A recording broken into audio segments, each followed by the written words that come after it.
Olá a todos, mais uma vez, os nossos irmãos e amigos que nos acompanham a cada semana na recapitulação ou no estudo da lição da Escola Sabatina, sejam bem-vindos mais uma vez, neste trimestre em que estamos a estudar acerca da unidade em Cristo. Já passamos a maioria das lições, estamos a aproximar-nos da parte final, mas vamos, porque ainda temos mais 4 lições, vamos continuar a debruçar-nos sobre este estudo e aprofundar os nossos conhecimentos e aquilo que a Bíblia nos ensina acerca da maneira como a Igreja funciona, da unidade que Deus pede para o seu povo. Como sempre, está aqui o pastor Paulo Cordeiro para nos ajudar, seja bem-vindo. Obrigado. E nós vamos começar fazendo uma oração. Senhor nosso Deus, nosso Pai, nós te queremos agradecer pela boa oportunidade de estarmos juntos aqui neste lugar e os que acompanham depois à distância, para mais uma vez aprendermos a partir da Sagrada Escritura. Nós te pedimos que o Espírito do Senhor influencie a nossa mente, as nossas palavras, os nossos comportamentos, para que possamos aprender e apreender aquilo que a lição tem para nos ensinar. Amém. E que este programa que fazemos aqui possa ser um auxílio, possa ser uma ajuda para todos aqueles que querem aprofundar o seu estudo da Bíblia através da lição da Escola Sabatina. Amém. Que tu abençoes cada um nesta ocasião, em nome de Jesus. Amém. Amém. Pastor, o título da lição 10 desta semana é Unidade e Relacionamentos Desfeitos. E o autor começa por invocar o tempo do Pentecostes, e nós se calhar vamos nos repetir em algumas coisas que já dissemos antes, e se calhar vamos repetir algumas coisas que já dissemos no trimestre passado, até porque abordámos mais em detalhe este assunto que está aqui. Mas uma coisa que eu quero destacar desde já é logo o primeiro ponto que o autor coloca na lição de sábado, pastor. Apesar da Igreja Cristã ter sido estabelecida conforme nós sabemos, e principalmente, vamos dizer assim, que ela surgiu a partir do Pentecostes e daquele grande acontecimento, nem tudo corria sempre às mil maravilhas. Havia dificuldades, já tratámos de dificuldades teológicas, por exemplo, já tratámos de dificuldades de missão, mas se calhar as mais difíceis de lidar muitas vezes são as dificuldades de relacionamento. Exatamente. Portanto, quando nós olhamos, já dissemos isto muitas vezes e vamos voltar a dizer, quando nós olhamos para a nossa igreja hoje e se calhar nos espantamos com alguma dificuldade que existe, bom, podemos olhar para a Bíblia porque também existia naquele tempo. Os relacionamentos pessoais são sempre um ponto muito delicado em que o inimigo de Deus sempre se aproveita. Sem dúvida alguma, Filipe. Quando nós pensamos no Evangelho, nós vemos que o Evangelho tem 2 grandes objetivos. O primeiro deles é restabelecer o nosso relacionamento com Deus. O segundo é restabelecer o nosso relacionamento com o nosso próximo.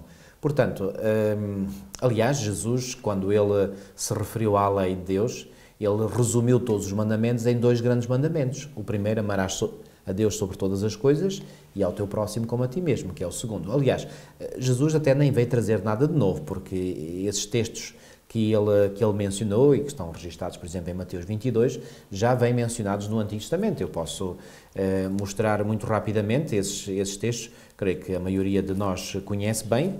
Pois bem, em Mateus, no capítulo 22, aqui é dito claramente, portanto, Jesus faz aqui referência, portanto, em Mateus 22, a partir do versículo 36, lemos assim: Mestre, qual é o grande mandamento na lei?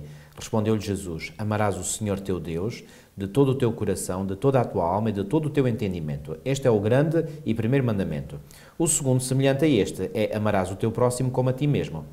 E relativamente, portanto, ao primeiro mandamento, assim referido por Jesus, em Deuteronômio 6,5 nós temos as palavras que Jesus vai utilizar, ou seja, Jesus ele cingia-se muito àquilo que está escrito, não é? Ou seja, para dar a entender que ele não vinha trazer nada de novo, apenas vinha relembrar ou reforçar aquilo que já tinha sido, portanto, revelado no passado. Em Deuteronômio, portanto, no capítulo 6 e no versículo 5, nós lemos assim: Amarás, pois, o Senhor teu Deus de todo o teu coração, de toda a tua alma e de toda a tua força. Portanto, este mandamento já existia, ou melhor, este resumo da lei. O outro, portanto, o segundo, semelhante a este, conforme Jesus diz, amarás o teu próximo como a ti mesmo, pois bem, já vinham estas palavras referidas em Levítico 19:18. E em Levítico 19:18 nós encontramos precisamente essas mesmas palavras que Jesus vai utilizar. Portanto, diz assim: não te vingarás nem guardarás ira contra os filhos do teu povo, mas amarás o teu próximo como a ti mesmo, eu sou o Senhor. Portanto, Jesus não inventou nada, não criou nada de novo, não foi algo que tivesse saído pela primeira vez da boca de Jesus. Isso já tinha sido revelado nos tempos do Antigo Testamento. E, portanto, Jesus, através destas frases que ele retirou do Antigo Testamento, o que é que ele aqui faz? Resume toda a lei. E a lei resume-se como? Em amarmos a Deus em primeiro lugar, é aquilo de que abordam os 4 primeiros mandamentos, e o nosso próximo como a nós mesmos, que é, portanto, aquilo que abordam os últimos 6. Portanto, quando falamos em relacionamentos, nós estamos a falar da própria essência da lei, não é? Porque é a lei é que vai orientar ou digamos, dar-nos as linhas de referência para nós ficarmos a saber de uma forma clara, objetiva, prática, quais são as linhas de orientação desse nosso relacionamento que devemos ter com Deus e de como devemos relacionar-nos com o nosso próximo. Por exemplo, o pastor está a falar da lei, da observância da lei, ou violação da lei. Logo no Jardim do Éden, havia um excelente relacionamento do homem para com Deus e do homem para com o seu próximo. Exatamente. Mas assim que houve a violação da lei, o homem escondeu-se de Deus, relacionamento quebrado. Acusou a mulher... Olha, a mulher que me deste, ela é que me deu, relacionamento quebrado com o seu próximo. Exatamente. E já nem vou falar logo a seguir, estou a falar do relato bíblico, logo a seguir, quando um irmão assassina o outro irmão, relacionamento quebrado, mais uma vez. Exatamente. Portanto, desde o princípio da história da Bíblia e da história do pecado, que há uma necessidade de reconciliação, em primeiro lugar entre Deus e o homem, mas também entre as famílias, as pessoas, as igrejas. Exatamente. Aliás, nós podemos resumir tudo da seguinte maneira. O pecado traz sempre quebra de relacionamentos. O Evangelho existe para restabelecer esses relacionamentos quebrados. Volto a dizer, restabelecer o relacionamento quebrado com Deus, em primeiro lugar, esse é o essencial, absolutamente fulcral, e depois também, se possível, restabelecer os relacionamentos de uns com os outros. E, portanto, isto é algo absolutamente importante. Eu achei muito interessante os 2 exemplos, que aliás já conhecia bem, que o autor aqui fez questão de mencionar nesta lição. Em primeiro lugar, portanto, aquele relacionamento que se quebrou entre Paulo e João Marcos. Aliás, envolveu mais Paulo e Barnabé. Paulo e Barnabé, exatamente. Mas por causa de João Marcos, não é? Porque Paulo não estava bem com João Marcos, não ficou, quer dizer... Ficou aborrecido porque João Marcos fraquejou e desistiu. Eu vou usar aqui uma expressão muito popular, pelo menos aqui em Portugal. Paulo tomou a João Marcos de ponta. Ficou-lhe de ponta, não é? Porque, reparem, eles estavam, os 3, eram uma equipa missionária, portanto um trio missionário, que estavam para fazer um determinado trabalho. E certamente que as dificuldades começaram a surgir e este João Marcos, que certamente era jovem, inexperiente, etc., portanto fraquejou e, portanto, quis voltar para casa, ou seja, não quis suportar, portanto, a dureza do trabalho missionário, que há sempre dureza no mesmo. E isso não caiu bem, portanto, no coração de Paulo, e Paulo ficou com ele atravessado, não é? Como se costuma dizer. Mais tarde, quando estavam outra vez a dupla, Paulo e Barnabé, para sair, e nós lemos isso claramente em Atos 13, Paulo não quis, portanto, disse que não queria levar a João Marcos consigo. Aliás, Atos 13 fala, portanto, do afastamento, portanto, e depois em Atos 15, a partir do versículo 36, lemos assim: alguns dias depois disse Paulo a Barnabé: voltemos agora para visitar os irmãos por todas as cidades nas quais anunciamos a palavra do Senhor, para ver como passam. E Barnabé queria levar também a João, chamado Marcos. Mas Paulo não achava justo levarem aquele que se afastara desde a Panfília, não os acompanhando no trabalho. Houve entre eles tal desavença que vieram a separar-se. Então Barnabé, levando consigo a Marcos, navegou para Chipre, mas Paulo, tendo escolhido a Silas, partiu encomendado pelos irmãos à graça do Senhor e passou pela Síria e Cilícia, confirmando as igrejas. Pois bem, há aqui uma citação que o autor menciona de Ellen White, vem em Atos dos Apóstolos, onde ela diz o seguinte: essa deserção, ou seja, a deserção de João Marcos, fez com que Paulo, durante algum tempo, tivesse uma opinião desfavorável sobre Marcos. Foi o caso, claramente. Até diz mesmo severa, ou seja, dura. Até mesmo severa, exatamente. Violenta mesmo. Exatamente. Teve uma opinião desfavorável, até mesmo severa. Por outro lado, Barnabé desculpava-o por causa da sua inexperiência. Ou seja, também ele tinha a sua razão, não é, Barnabé? Desejava que Marcos não abandonasse o ministério, pois via nele qualidades que poderiam torná-lo um útil obreiro de Cristo. Portanto, podemos dizer que os 2 obreiros, portanto, Paulo e Barnabé, os 2 tinham razão. Só que para eles não foi possível conciliar os 2 pontos de vista, porque cada um defendia a sua parte. É o que muitas vezes acontece em discussões, em contendas, em fricções que existem entre membros da Igreja. Um às vezes está a defender uma coisa que é correta e o outro vem e defende uma outra coisa que também é correta. Simplesmente não conseguem conciliar essas duas posições que muitas vezes até são ambas corretas. Faz-me lembrar aquela famosa e clássica história dos cegos que queriam ir ver o elefante, acho que já aqui contei, há umas semanas ou meses atrás, em que, portanto, um grupo de cegos quis ir ver, entre aspas, obviamente, um elefante. E como é que eles poderiam ver, entre aspas? Bom, apalpando. Então foram lá um elefante, estava lá num parque qualquer, eventualmente num jardim zoológico, e foram lá e um vai e aproxima-se pela frente e mexe na tromba, outro vai de lado e toca no corpo do animal, outro vai por trás e pega na cauda, e outro vai assim mais agachado e pega numa pata.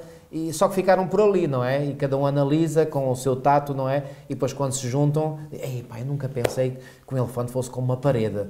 E vai o outro e diz, uma parede? Não, o elefante mas é um tronco de uma árvore. E depois vai outro assim, não, qual tronco? Aquilo parece uma corda. E o outro vai dizer, não, olha, aquilo nem é uma corda nem é um tronco, aquilo parece uma mangueira, mas grossa, bem flexível. Qual deles tinha razão? Todos. Todos tinham razão. Mas nenhum queria aceitar o ponto de vista do outro. Mas na junção dos vários pontos de vista estava uma verdade mais global. Pois bem, aqui podemos dizer claramente que Paulo tinha as suas razões, tinha. Eu não vou acusar Paulo porque reconheço que Paulo tinha razão. Paulo defendia que João Marcos se tinha autodesqualificado para a função Exatamente, naquele momento. Exatamente. Mas Barnabé também tinha razão. Ou seja, o rapaz, vamos dizer assim, porque seria um jovem, era inexperiente, está a aprender, precisa de errar e ser corrigido. Exatamente. Devemos ter paciência mais com paciência, ele. dar uma segunda oportunidade, ou eventualmente uma terceira. Portanto, Barnabé tinha razão. Mas Paulo também não deixava de ter. Só que eles não conseguiam compreender a posição do outro e, portanto, houve, como diz o texto bíblico, tal desavença entre eles, houve entre eles tal desavença que vieram a separar-se. Agora, o que é relevante nesta lição que o autor da lição aqui fala, é que mais tarde Paulo passa a ter uma atitude positiva e benéfica para com este João Marcos. E nós encontramos isso em textos como, por exemplo, em 2 de Timóteo 4:11, e podemos ler estes textos porque são muito significativos, 2 Timóteo 4:11, onde diz assim... Paulo escreve, certamente da sua prisão em Roma, onde ele escreve esta epístola, somente Lucas está comigo, toma contigo Marcos e Trásio, pois me é útil para o ministério. Eu encontrei uma versão que dizia muito útil. Muito útil. Então, aqui Paulo já reconhece que o ministério deste jovem, que ele ficou... Queria ver longe, agora já reconhece que João Marcos, portanto, lhe era útil para o ministério. E como diz aqui... Portanto, em Colossenses diz até meu cooperador. Exato, podemos ler alguém assim. Que ajuda para o mesmo fim. Exatamente. Alguém que empurra para o mesmo lado. Em Colossenses 4, 10 e 11, Colossenses 4, 10 e 11, nós lemos assim. Portanto, diz assim: saúda-vos Aristarco, prisioneiro comigo, e Marcos, primo de Barnabé, sobre quem recebeste instruções, se ele for ter convosco, acolhei-o. E Jesus, conhecido, aqui sobretudo o versículo 10. Portanto, se ele for ter convosco, acolhei-o. O que é que Paulo está aqui a transmitir? Uma opinião favorável para com Marcos. Está a passar uma carta de recomendação. Uma carta de recomendação, exatamente. E há um outro texto, não vem aqui mencionado na lição, mas está em Filemon, no versículo 24, e aqui diz o seguinte, Filemon 24, aliás, iremos falar de Filemon já a seguir. Filemon 24 diz assim, Marcos, Aristarco, este Marcos é João Marcos, Aristarco, Demas e Lucas, meus cooperadores. Então ele inclui Marcos como sendo cooperador de Paulo. Bom, e tal como diz aqui, portanto, no fim da sua vida, Paulo encorajou veementemente Timóteo a levar João Marcos consigo para Roma porque era muito útil para o ministério. Portanto, fossem quais fossem os problemas entre eles, e por muito justificado que Paulo pudesse considerar-se relativamente à sua anterior atitude para com João Marcos, tudo isso era passado. Eu sublinhei aqui esta expressão, tudo isso era passado, pastor, porque esta história acaba por nos demonstrar... Bom, em primeiro lugar, Paulo tinha experimentado alguma coisa idêntica, porque quando se dá a conversão de Saulo para Paulo, e depois ele é introduzido na igreja, como vimos no trimestre passado, também houve alguns irmãos, e não podemos censurá-los por isso, temos de ter cuidado com essa pessoa, atenção. Exatamente. Quem é que estamos a pôr aqui dentro da igreja? Então o nosso pior inimigo agora Exatamente. Cuidado, podemos estar a ser enganados. Pode ser uma rasteira, um não cavalo é? de Troia. Exatamente. Portanto, também não podemos censurar os irmãos, porque diante das circunstâncias que tinham à sua frente, Não podemos não estavam a ver melhor. censurar, não. Portanto, e agora Paulo vai ter a mesma atitude para com outra pessoa. Portanto, há aqui potencialmente focos de grandes problemas. Exatamente. A questão não está no problema em si, está na reação e na maneira de gerir o problema. Exatamente. Reparem, e esta reação que houve entre Paulo e Barnabé é uma reação que eu atrevo-me a dizer, é compreensível e aceitável até certo ponto, porque nós seres humanos, quando eu digo aceitável, queres dizer, é natural, pronto, nós seres humanos temos as nossas emoções, os nossos sentimentos, fazemos uma avaliação das coisas que nos rodeiam e, portanto,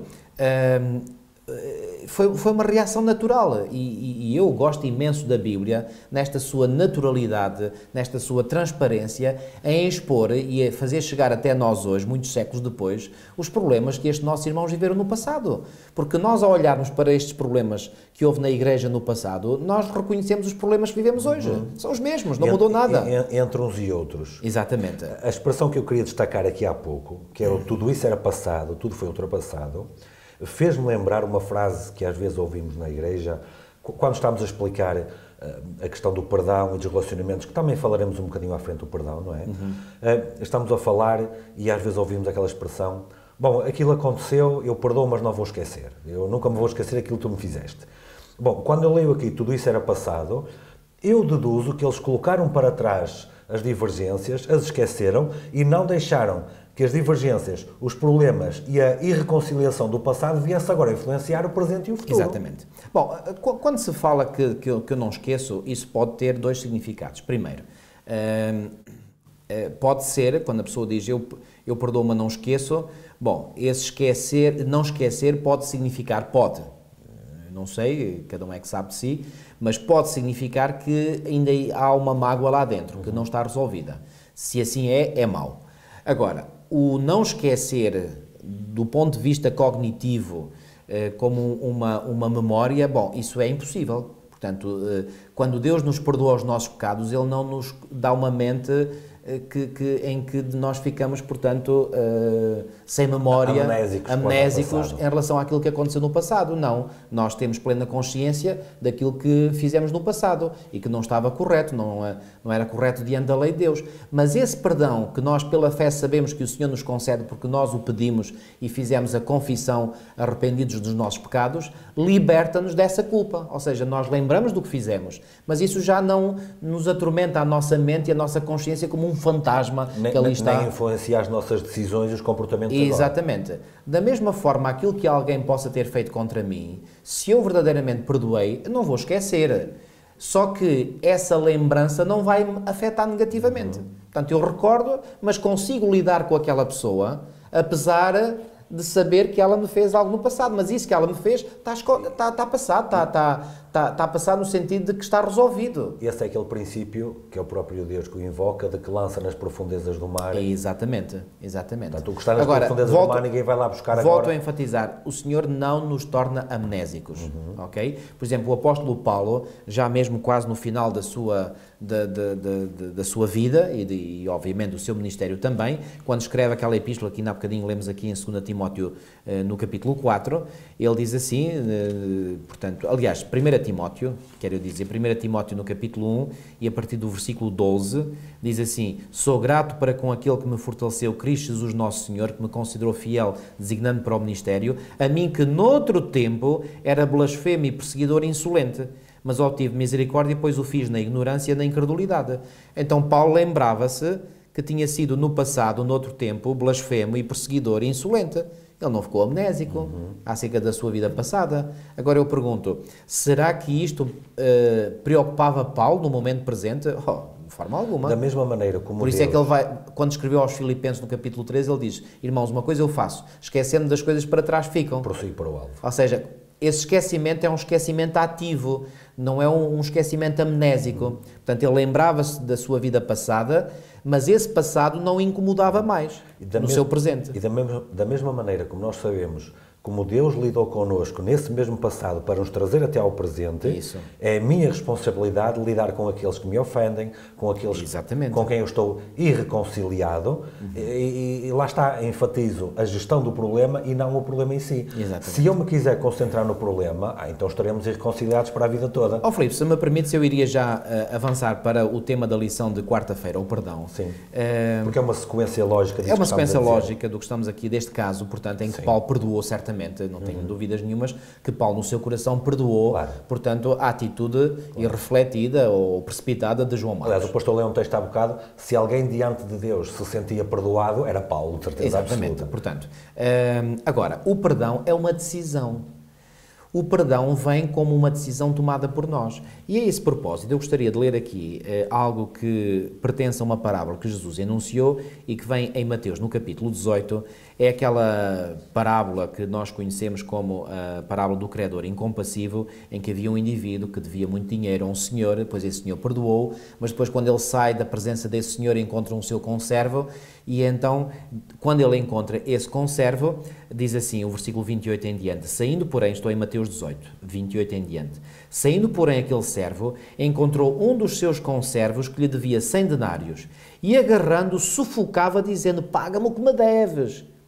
Então o seu conservo, caindo-lhe aos pés, lhe implorava, sê paciente comigo e te pagarei. Exatamente a mesma frase que este indivíduo, que estava a exigir do seu conservo o pagamento, tinha feito para com o seu senhor. Agora, o versículo 30 diz assim, ele, entretanto, ou seja, aquele que tinha sido perdoado pelo seu senhor, não quis o quê? Não quis perdoar ao outro, ao seu conservo. E esta frase aqui, não quis... Implica uma escolha. Ou seja, ele, de forma racional, consciente e intencional, propositada, não quis perdoar. Porquê é que eu estou a querer enfatizar isso? Porque o perdão não deve provir de um sentimento. Eu não sinto vontade de perdoar. Nunca vamos sentir. Estamos à espera de um sentimento ou de uma emoção forte para perdoar alguém, podemos esperar e vamos esperar toda a nossa vida até morrermos, porque nunca vamos ter esse sentimento. Portanto, o perdão deve vir de uma decisão racional, cognitiva, que eu tomo na minha mente e eu digo, não, independentemente do que aquela pessoa me fez, do que me fez sofrer, eu vou perdoar, eu decido perdoar. E quando eu decido perdoar, eu exponho isso diante de Deus, eu peço a Deus que me ajude a perdoar efetivamente e eventualmente eu vou ter com essa pessoa e vou-lhe dizer, olha, está tudo esquecido, aquilo que me fizeste está esquecido, eu já te perdoei, se o outro aceita ou não a nossa conversa, isso é outro assunto. E eu devo fazer a minha parte, independentemente da forma como o outro irá reagir. Eu estou preocupado é comigo, não é com o outro. Eu tenho que resolver o problema comigo, porque a salvação é individual. Eu não tenho que responder pela salvação do outro, mas tenho que responder pela minha. Então eu vou resolver o meu problema. Se o outro não aceita ou não aceita, bom, isso é problema dele, ele tem que resolver com Deus, não é necessariamente comigo. E, portanto, quando eu faço isso, então eu liberto-me de um problema. Eu ia ler uma frase aqui do autor que vai exatamente nesse sentido. Se calhar é a mesma frase que eu queria ler também. Começa, o perdão também é fundamental para o nosso bem-estar espiritual pessoal. Portanto, o pastor estava a dizer para nós nos concentrarmos naquilo que é a nossa responsabilidade. Exatamente. Certo? Portanto, o perdão também é fundamental para o nosso bem-estar espiritual. Isto na perspectiva de alguém que nos fez mal a nós. E depois diz assim, não perdoar alguém que nos magoou, mesmo que essa pessoa não mereça o perdão, pode ferir-nos mais do que essa pessoa. Então o perdão é uma questão de saúde espiritual da própria pessoa e não do ofensor. Exatamente, mas isto é crucial que nós entendamos isto. Bom, pela graça de Deus já entendi isto há muito tempo, mas às vezes vejo um ou outro irmão que parece que não absorveu ainda esta... Quando a pessoa não perdoa ao ofensor, está a fazer mal, não ao ofensor, mas a si própria. E porventura a cometer um bocado ainda pior do que o outro, se calhar. E mais, eu gosto também de uma outra frase que vem aqui na lição de quarta-feira, onde diz assim, perdoar é libertar o outro da nossa condenação, porque Cristo nos libertou da sua condenação. Esse é um ponto importantíssimo. É importante. Aqui em cima, logo no primeiro parágrafo, faz uma pergunta. Eu achei esta lição com muitos motivos de reflexão, só esta parte. Tem uma pergunta que diz assim, e se a pessoa com quem estou aborrecido não merecer o meu perdão? Eu fiquei a pensar nesta pergunta e eu disse assim, bom, Se Deus faz esta pergunta com relação a mim, então nunca me vai perdoar, Deus. Pois. Porque eu não vou merecer nunca. O que é que Exatamente. posso eu fazer para merecer alguma coisa Nada, diante de Deus? nada. Então Deus nunca me vai perdoar se Deus tiver esta postura. Exatamente. Deus não tem esta postura. Claro, graças a Deus. Graças a Deus. Então, se Deus não tem esta postura e derrama sobre mim esta bênção que eu não mereço, Exatamente. que direito tenho eu de exigir ao outro aquilo que Deus não exige de mim? Exatamente. Tocaste no ponto fundamental.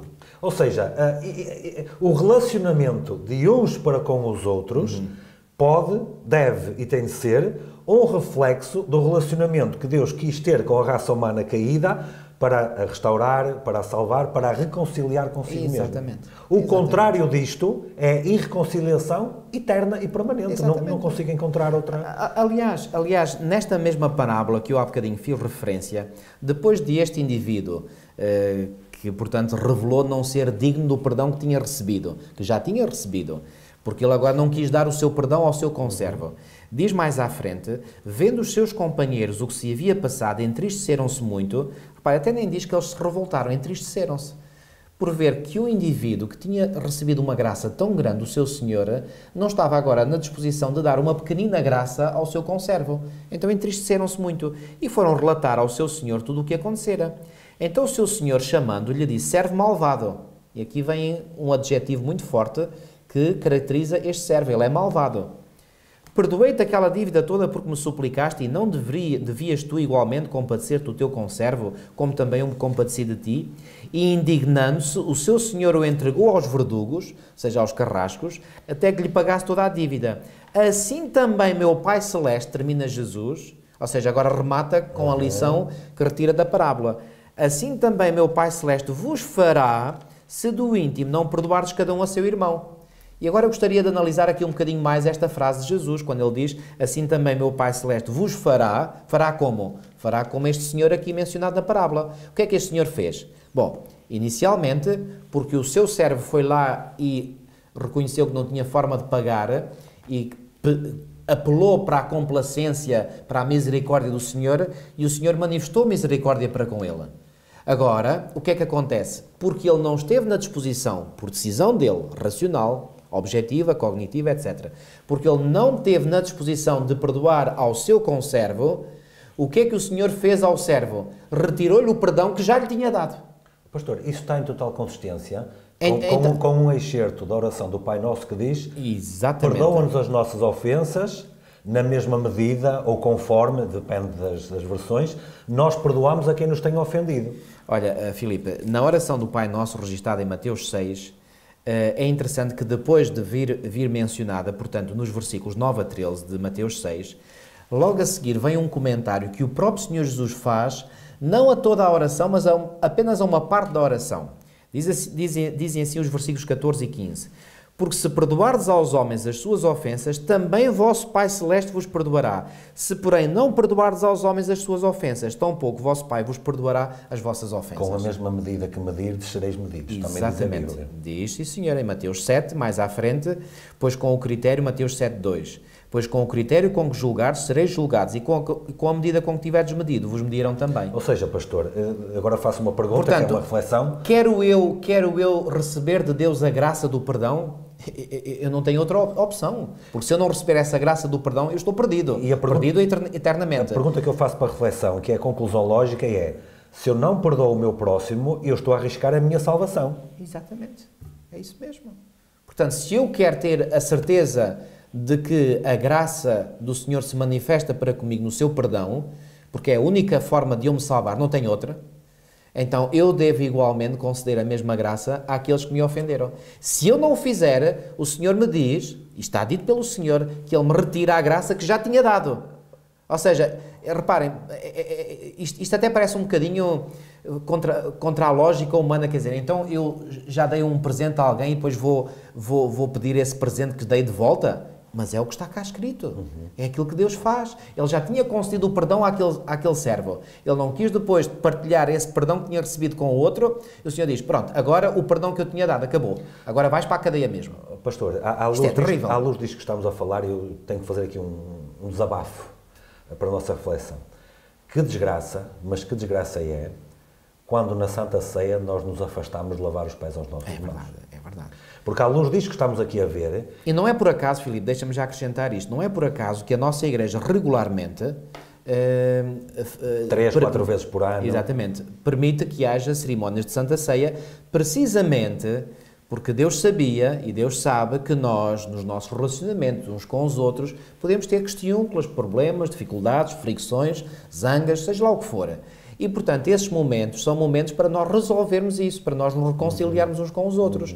Porque os problemas podem, eu diria, quase surgir inevitavelmente. Bom, talvez esteja a forçar um bocadinho a barra, mas acabam por surgir porque nós somos humanos e repara, eu acredito que Paulo e Barnabé estavam imbuídos do Espírito Santo e mesmo assim se zangaram. Tiveram uma forte desavença entre eles. Mas, onde é que eu quero colocar mais a ênfase? Não é no problema, ou nos problemas podem surgir, mas é na solução para esses problemas. E, em vez de estarmos a viver ou a acariciar esses problemas, devemos encarar a solução para eles. E, portanto, as cerimónias de Santa Ceia são momentos áureos na vida da Igreja, como comunidade, como família espiritual, para nós resolvermos esses assuntos. E se alguém vai tomar o pão e o vinho sem ter resolvido algum problema que possa ter com algum seu irmão, não está a tomar o pão e o vinho nas melhores condições. E é aí que Paulo diz, cuidado quando tomardes o pão e o vinho. Portanto, é muito, muito, muito, muito importante. Aliás, Jesus no Sermão da Montanha tem uma outra frase muito, muito forte, em Mateus no capítulo 5 e no versículo 22, diz assim, eu porém vos digo que todo aquele que sem motivo se irar contra o seu irmão estará sujeito a julgamento, e quem proferir um insulto ao seu irmão estará sujeito a julgamento do tribunal, e quem lhe chamar tolo estará sujeito ao inferno de fogo. Se, pois, ao trazeres ao altar a tua oferta, ali te lembrares de que o teu irmão tem alguma coisa contra ti, deixa perante o altar a tua oferta, vai primeiro reconciliar-te com o teu irmão, e então, voltando, faz a tua oferta. Aqui até nem está a falar de um problema que eu tenha para com o meu irmão, ou seja, eu posso até não ter um problema, mas basta eu saber que o meu irmão tem um problema comigo, que eu devo tomar a iniciativa de ir falar com ele. Para quê? Para tentar solucionar, para tentar reconciliar-me com ele. Isto é absolutamente crucial e não há vida espiritual correta sem esta vontade, este desejo, esta motivação de nós restabelecermos todos os relacionamentos que foram afetados pelo pecado. Esta é uma situação que pode, aliás, eu retiro a palavra pode e digo de certeza absoluta que determina a saúde espiritual da Igreja. Depois, da Igreja, das famílias, dos grupos, da Igreja, todo lado. Porque se eu tenho alguma coisa contra o pastor e nós passamos aqui a vida inteira, vamos dizer assim, nesta luta silenciosa, muitas vezes, quer dizer, lá dentro, há uma coisa que não está bem e não vai ficar bem enquanto não for resolvida. E no fundo, pronto, eu não sei o que é que pode ir no coração de cada um, mas eu falo por mim mesmo, porque eu já vivi, infelizmente, também esses sentimentos. E pela graça de Deus ultrapassei e quero ir ultrapassando à medida que eles podem novamente surgir. E que é o seguinte, muitas vezes quando nós queremos ficar na nossa, como costuma dizer, é no sentido, pronto, o outro fez mal, eu agora tenho legitimidade, entre aspas, que não tenho legitimidade para estar aqui zangado e manter a minha posição e não quero nada com essa pessoa, não me quero relacionar com ela, que faça o caminho dela, eu não quero saber nada dela, ela que faça a sua vida, faço a minha vida, não nos relacionamentos, e ninguém nos venha dizer que eu tenho que reconciliar com essa pessoa porque eu não quero. Não, isto é inadmissível. Isto é inadmissível. E, portanto, qualquer atitude ou qualquer escolha nossa que vai no sentido de não queremos restabelecer relacionamentos vai contra o nosso aperfeiçoamento cristão. E, portanto, é impossível nós nos aperfeiçoarmos ou vivermos a nossa vida de santificação, ou, usando outra expressão, a nossa vida de perfeição cristã, se não resolvemos estes relacionamentos que foram quebrados pelo pecado. Porque é sempre o pecado é que traz o mal. Na origem do pecado, no Jardim do Éden, na origem do pecado, a nível da humanidade, claro, no Jardim do Éden, imediatamente Deus faz uma promessa a Adão e Eva que viria um Salvador. Para quê? Para restaurar aquilo que tinha sido perdido. Aliás, até a própria produção de peles para os vestir, ou de uma roupagem para os vestir, tem todo esse simbolismo de reconciliação, aproximar aquilo que tinha sido afastado. Na Bíblia, Satanás é quem faz as divisões. Na Bíblia, o inimigo de Deus é quem provoca o afastamento. Deus provoca o ajuntamento. Claro, à volta de princípios. Não é? a qualquer preço, como é evidente, não é? Aliás, é um grande preço até, mas não é qualquer preço. Mas Deus provoca a união, provoca a junção. Esse afastamento faz-me lembrar, isto não sei se ensina nas escolas de economia ou de gestão, ou lá o que é mais fácil destruir uma casa por dentro do que por fora. Exato. Se a casa é atingida por fora, todos lá dentro se juntam, se unem para defendê-la. Se ela lá dentro começa a ser desunida e quando não há perdão, não há hipótese de união nenhuma, ela mais tarde ou mais cedo vai acabar por cair, certeza absoluta. Vai implodir. Implodir. Pastor, há pouco o pastor queria comentar um bocadinho acerca também da carta a Filemão. Exatamente. E agora para voltar atrás... Exatamente, porque temos aqui um outro exemplo bíblico de uma amizade que foi quebrada, um relacionamento que foi quebrado e que foi depois pela graça de Deus restaurado. Assim como a amizade de Paulo por João Marcos foi restabelecida, também aqui, e repara, eu até diria... quando Paulo escreve esta epístola a Filemón, ainda há bocadinho lemos aquele texto, no final mesmo da epístola a Filemón, no versículo 24, onde ele se refere a Filemón como sendo um dos seus colaboradores. Eu vou ler mais uma vez. Portanto, Filemón, versículo 24, Marcos, Aristarco, Demas e Lucas, meus cooperadores. Eu vou atrever-me a dizer o seguinte. O conteúdo desta epístola, que é uma carta que Paulo escreve a um senhor, portanto, que era Filemón, para o qual trabalhava um escravo, Onésimo, e esse Onésimo fugiu, e no antigo Império Romano, todo o escravo que fugisse, se fosse apanhado, pois bem, havia... Era pior a sua condição do que a anterior. Era. Aqui o autor da lição até diz, Paulo sabia que os escravos fugitivos tinham um futuro sombrio, podiam ser apreendidos em qualquer altura, estavam condenados a uma vida de pobreza e de miséria, depois de serem apanhados. Então, Paulo tinha conhecido Onésimo. Viu que era um jovem que se tinha entregue ao Senhor, se tinha convertido e, portanto, queria viver uma vida de acordo com a vontade do Senhor. Mas, por outro lado, Paulo também conhecia a Filemón. Então, quando soube desta situação, o que é que ele procurou fazer? Bom, ele aqui, repare... Aproximar as partes. Esta epístola de Filemón é uma epístola pastoral por excelência, onde aqui Paulo vai exercer, portanto, o seu dom pastoral para reconciliar estas duas pessoas. Aliás, não foi o mesmo Paulo que escreveu que Deus nos deu o dom da reconciliação? É evidente que sim. Agora, o que é que eu, há bocadinho disse, me vou atrever a dizer? Paulo não teria legitimidade moral para escrever o que escreveu a Filemón se ele próprio não estivesse já bem com João Marcos. Agora, no final desta epístola, ele fala de João Marcos como sendo o quê? Um cooperador dele. Ou seja, o que é que isto pressupõe? Que ele já tinha restabelecido o seu relacionamento com João Marcos. E por experiência própria podia transmitir aos outros. Exatamente. E agora, não só por experiência própria ele podia transmitir aquilo que ele próprio aprendeu, mas tinha legitimidade moral para aconselhar Filemón a restabelecer o relacionamento, porque ele próprio já o tinha feito com João Marcos. Mas se não o tivesse feito, que legitimidade moral é que ele tinha? Claro. Para dar recados morais ao outro, se ele próprio não os vivia. E isto é extremamente importante. Nós não temos nenhuma moralidade para falar aos outros ou para sugerir aos outros o que quer que seja, se nós próprios não vivemos isso em primeiro lugar na nossa vida. Isto é absolutamente crucial. Pastor, aqui no versículo 19, lá da carta a Filemón, sim, Paulo diz, e o autor enfatiza isso mesmo, o autor diz, Paulo era tão fervoroso e tão intenso no seu desejo de reconciliação entre eles, que estava disposto a pagar do seu bolso qualquer problema financeiro que pudesse haver na relação entre senhor e escravo. E é o que ele diz no versículo 19. Eu, Paulo, de minha própria mão escrevi, eu pagarei, para te não dizer que ainda mesmo a ti próprio a mim me deves. Portanto, o que é que eu me lembrei, pastor? Paulo estava disposto a pagar do seu próprio bolso para resolver este problema. Na história do bom samaritano... Isso mostra para Paulo que o valor do relacionamento está muito acima de qualquer valor financeiro. Exatamente. Agora veja bem, pastor, na história do bom samaritano, finalmente o terceiro homem que acaba por ajudar o que tinha sido... Que é o samaritano. Exatamente, roubado. Quando o leva para uma estalagem, ele diz, olha, cuida dele e se for, está aqui dinheiro, se for preciso, quando eu voltar, depois pago mais. Ou seja, ele estava, na parábola, o bom samaritano estava disposto a investir do seu próprio bolso para o bem-estar físico daquele homem. Nesta história, Paulo está disposto a investir do próprio bolso para o bem-estar espiritual destes homens. Exatamente. Eu fiquei a pensar nisto. E há uma lição ainda mais profunda que podemos retirar daqui. É que muitos relacionamentos quebrados às vezes devem devido ao dinheiro. Ou seja, porquê que há relacionamentos quebrados? Porque às vezes dá mais valor ao dinheiro do que às pessoas. Ora, este exemplo de Paulo e o exemplo do bom samaritano nos mostram que as pessoas estão acima do dinheiro. O Paulo diz, eu posso ser prejudicado financeiramente, mas é bom que vocês estejam... Deixem-me pôr isto em linguagem prática.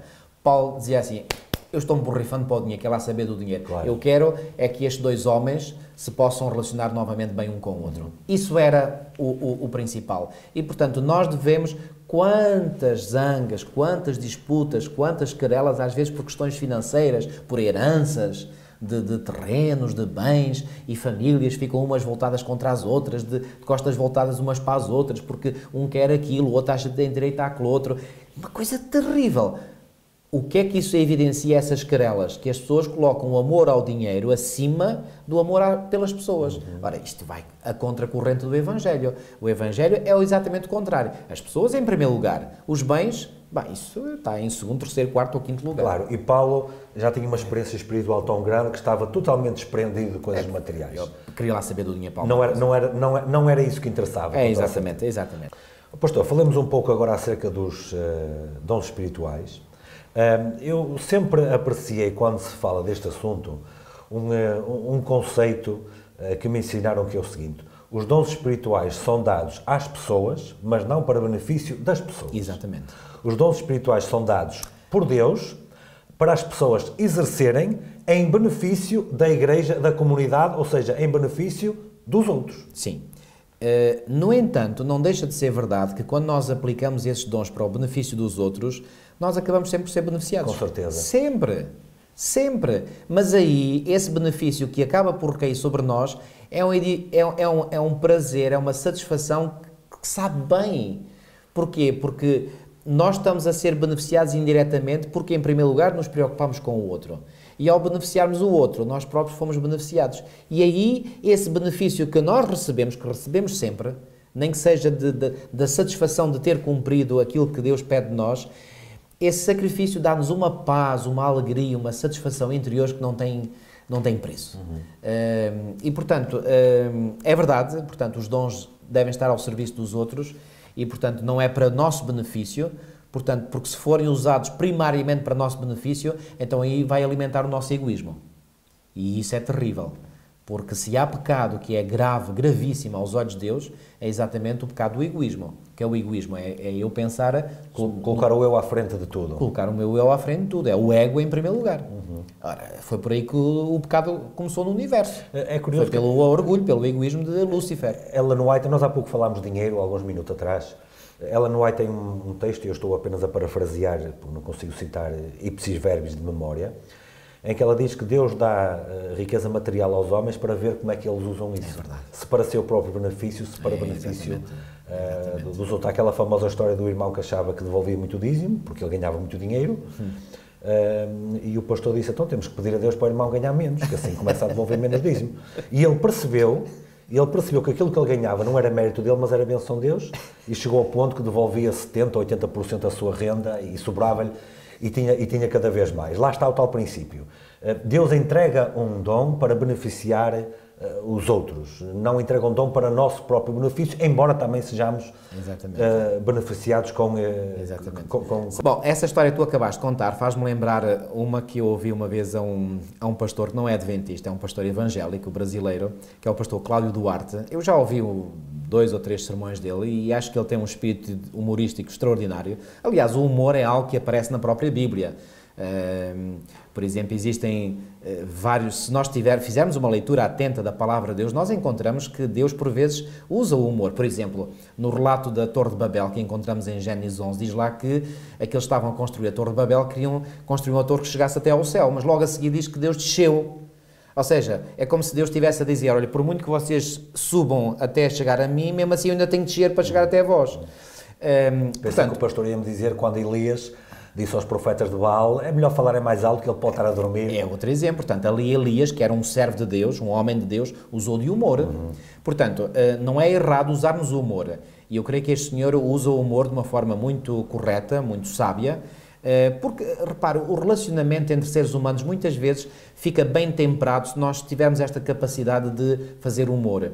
E, sobretudo, se temos a capacidade de fazer humor sobre nós mesmos. Sem fazer espetáculo a partir do púlpito, como é evidente. Claro, sem dúvida. Mas, por exemplo, estou a falar nos relacionamentos humanos, por exemplo, se eu tiver a capacidade de gozar, entre aspas, de mim próprio, ou rir de mim próprio, ou rir das minhas fraquezas, das minhas falhas, eu estou a mostrar uma certa maturidade. Agora, se eu não conseguir rir de mim mesmo, isso é um mau indicador. Portanto, não devo ter qualquer problema em que os outros possam criticar minhas falhas, rir das minhas falhas. Eu devo alinhar nisso também. Bom, então esse pastor conta a experiência, o pastor Cláudio Duarte, de um outro pastor que um dia veio ter com ele e disse: pastor, eu quero me divorciar da minha mulher. Já estou cansado de viver com ela, já são muitos anos, eu perdi o meu amor por ela, eu quero me separar dela. E esse pastor disse: olha, mas você já pensou bem? E outros falam: sim, já pensei bem, está decidido, eu não volto atrás. Então pronto, então nesse caso eu vou fazer aqui a oração do divórcio consigo. E o outro disse: oração de divórcio, o que é isso? Não se preocupe, isto é algo inventado por mim. Então ele juntou a ele e à esposa, que também estava ali, e fez a oração. Então na oração ele disse: Senhor, tu dizes na tua palavra que o casamento é até que a morte nos separa. Este homem quer separar-se da sua mulher, por isso, Senhor, dá a morte a este homem. E depois diz que enquanto estava a orar, o outro começou assim a estrebuchar, a mexer-se, ele agarrou bem no braço: dá a morte a este homem, que é para ele morrer e assim poder separar. Não podemos dizer que estava a falar contra a Bíblia. Não estava a falar contra a Bíblia. O resultado, depois dessa oração, ele deve ter certamente revisto, portanto, a sua posição. Portanto, isto para dizer que nós muitas vezes temos que rever posições, e devemos rever posições para nos conformarmos com aquilo que Deus nos pede e que está claramente explícito na sua palavra. Portanto, a palavra de Deus é a autoridade suprema e, portanto, nós devemos, através do perdão, através de vários dons que Deus nos concede, tentar restabelecer os relacionamentos. E por falar em relacionamentos conjugais, bom, é aqui nos relacionamentos conjugais que o inimigo mais procura trabalhar entre nós, porque, reparem, um homem e uma mulher são duas pessoas diferentes. Quer dizer, não estou a dizer nada que ninguém possa não compreender, não é?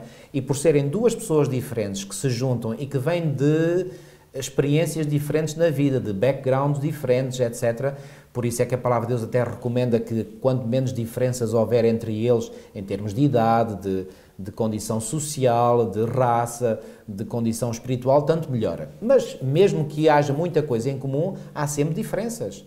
Diferenças de personalidade, diferenças de percepção da realidade, etc. E, portanto, no casamento, na relação matrimonial, pois bem, ali nós estamos nus, física e psicologicamente à frente um do outro. E, portanto, ali tudo se manifesta. E, portanto, no casamento tem que haver, cada um de nós tem que ir ao Senhor pedindo que nos dê humildade, coragem, capacidade para restabelecer esse relacionamento quando ele possa ser beliscado, afetado por qualquer problema. E se nós vivermos isto bem na nossa família, vai ser muito mais fácil depois vivermos na família espiritual que é a Igreja. Portanto, isto... Pastor, quando nós lemos Mateus 18, é-nos apresentado aqui um princípio, uma regra de comportamento com respeito a lidar com problemas pessoais. Aliás, provavelmente nenhum texto da Bíblia é tão usado nesta questão como este que aqui está. E o autor faz muito bem em mencionar isto aqui, porque muitas vezes, ou quase sempre, é o desrespeito por estes princípios que acaba por provocar que um problema pequenino se torne numa bola de neve, muitas vezes. E um princípio fundamental que está aqui, com o qual só podemos concordar, é, havendo um problema, procurar que ele fique o mais restrito possível. Num grupo muito pequeno de pessoas. Se o problema é entre 2 ou 3 pessoas, provavelmente não há necessidade de envolver 10 ou 20 pessoas. Se o problema é só de um pequeno grupo na igreja, provavelmente não há razão para envolver a igreja toda. Certo.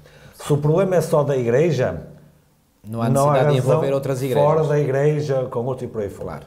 Portanto, este princípio de primeiro ir ter com um irmão, se calhar, muito provavelmente toda a gente conhece, ir ter com um irmão e depois, se não resolver, levar 2 ou 3 testemunhas, enfim, o que for, e então só depois ir à igreja. Apresentar à igreja. É uma maneira prática e concreta de tentar resolver o mais facilmente, com a menor quantidade de danos e de prejuízo para todas as partes, e evitar, como eu disse há pouco, que um pequeno problema se acabe depois por se transformar num problema enorme. E sabes uma coisa, Filipe? Eu nunca fiz nenhum estudo casuístico contando os casos em que os primeiros passos resultam. Mas eu atrevo-me a dizer que em mais de 90% dos casos em que os primeiros passos são dados, não há necessidade de chegar até à igreja. E, portanto, quantos problemas não se resolveriam na vida da comunidade eclesial se, portanto, estes passos que devem ser dados a um nível pessoal, claro, se são problemas de relacionamento pessoais, claro, entre pessoas. Mas muitas vezes as pessoas parece que têm gosto em trazer esses problemas de relacionamento com outros irmãos da igreja, para o conhecimento de todos. Talvez numa tentativa desesperada, digo eu, não sei, de fazer mostrar aos outros que ele é que tem razão, não é? Mas o outro também pensa a mesma coisa. E porquê que às vezes isto é problemático? Porque, conforme referimos há bocadinho no caso de Paulo e de Barnabé, os dois tinham razão. E pode acontecer muito bem que às vezes haja uma disputa e os dois tenham razão, mas simplesmente não estão a encontrar a forma de, portanto, fazer conciliar aquelas duas posições que até são verdadeiras. Bom, nem sempre os dois têm razão, mas às vezes podem ter, ok? Mas cada um quer ter a sua razão e achar, ou, digamos, recolher o apoio da Igreja para a sua posição. Tanto quanto possível, conforme a palavra de Deus nos diz claramente, e neste capítulo 18 de Mateus, essas questões devem ser resolvidas pessoalmente, uns com os outros. Se isso não resultar, mas na maior parte das vezes resulta, eu já vi muitas situações em que isso resulta, então aí sim deve ser levado à Igreja. E conforme diz aqui o autor, o lugar apropriado para apresentar o problema, se os primeiros 2 passos não ajudaram a reconciliar os 2 lados, é o Conselho de Igreja. Mais uma vez, o propósito de Cristo é a reconciliação, não é acusar um lado e inocentar o outro. E agora, acho que podemos terminar com chave de ouro com esta citação de Ellen White, que vem em Obreiros Evangélicos, onde ela diz: não permitas que o teu ressentimento redunde em maldade. Não consintas que a ferida supura, ou seja, que deite pus, abrindo-se em termos impertinentes, que venham a deixar uma nódoa no espírito dos que te ouvem. Não admitas que persistam no teu espírito e no seu pensamento amargos. Não admitas que persistam no teu espírito e no seu pensamento amargos. Vai ter com o teu irmão e, em humildade e sinceridade, deslinda com ele o negócio. É isto que nos é pedido. E é isto que é pedido para que a Igreja possa experimentar entre os irmãos aquilo que Deus ofereceu à Igreja, que é restauração, reconciliação e humildade. Talvez possamos terminar com a oração. Exatamente. Ó querido e amado Pai que estás nos céus, obrigado, Senhor, pela clareza com que a Tua Palavra nos revela a Tua vontade a cada um de nós. Ó Senhor, temos que confessar contudo que, embora estes assuntos sejam claros, eles são muitíssimo mais difíceis de serem postos em prática. E aí, Senhor, eu reconheço como é difícil para mim e como certamente será difícil para cada um dos meus queridos irmãos e irmãs.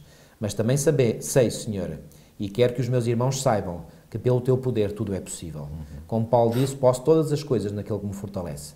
Então, Senhor, dá-nos a graça, a motivação, para nós podermos resolver com os nossos queridos irmãos ou com outras pessoas, mas em primeiro lugar com os nossos irmãos na fé e também com a nossa família de sangue, quaisquer problemas que possam existir, para que o Evangelho possa ser vivido de forma prática na vida de cada um de nós. Que esta restauração de relacionamentos quebrados pelo pecado, Senhor, possa ser uma realidade na vida de cada um de nós e na vida da Tua Igreja.